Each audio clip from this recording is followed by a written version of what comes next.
My first time doing a live recording for YouTube, and it's on the topic of whether Harvard is killing small colleges. It's the topic of a piece for Forbes that I wrote today, and I think it's a provocative one because small colleges are certainly hurting across the country. We know that's thanks to a variety of factors, from the collapse of their business models to demographic pressures, and in some cases to disruptive innovations in the form of faster and cheaper options that are emerging. And against this backdrop, you have places like Harvard that have increased financial assistance dramatically over recent years, such that now at many institutions like Harvard, you actually would pay less to attend them than you would your local state university. So just think about that for a moment. Harvard University costs over $70,000 to go. That's tuition plus room and board.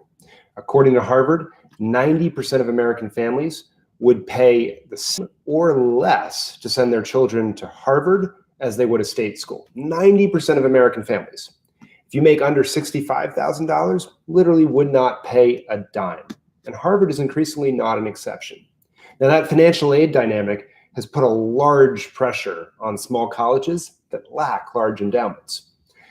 For example, Newberry College in the New England area, where I'm broadcasting to you right now, it announced that it will close at the end of the academic year. And in this most recent year, it charged over $47,000 in tuition plus room and board. Now, that feels increasingly untenable in an environment where Harvard might be as low cost as a state school, and a state school is going to be far less cost than Newberry College. And you might say, why would I go to a place that doesn't have the brand distinction, it doesn't have the reputation, and just why not just go to a state school and have that experience, or try to go to an elite institution? If I can't get in there, go to an open access public.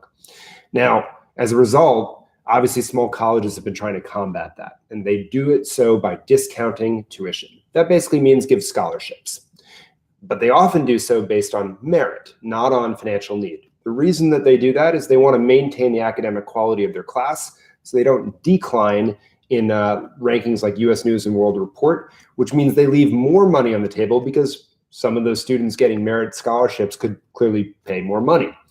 So this tuition discounting it's just increasingly untenable in an environment where costs are continuing to rise, and they just don't have the endowments, alumni gifts, and other sources of revenue to paper over the difference.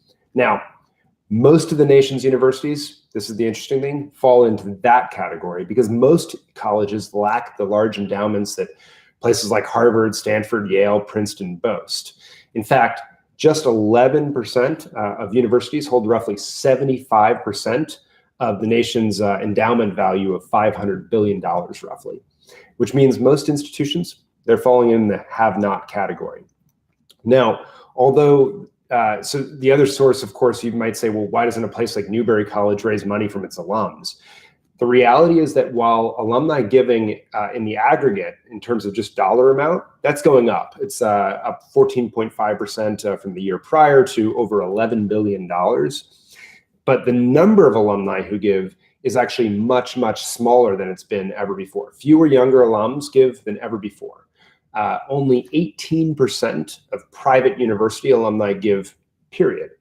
So what it means is we're actually getting larger gifts from fewer numbers of people, and those large gifts typically go to elite institutions like Harvard, or say Johns Hopkins that got $1.8 billion gift from the former mayor of New York, Michael Bloomberg. All that dynamic creates a cycle where the rich get richer, the poor get poorer. Not arguing that Harvard should do anything different. It's great when they expand access to people who can't afford Harvard, but it's certainly hurting small colleges, and it's contributing, not the contributor, but it's contributing to their demise.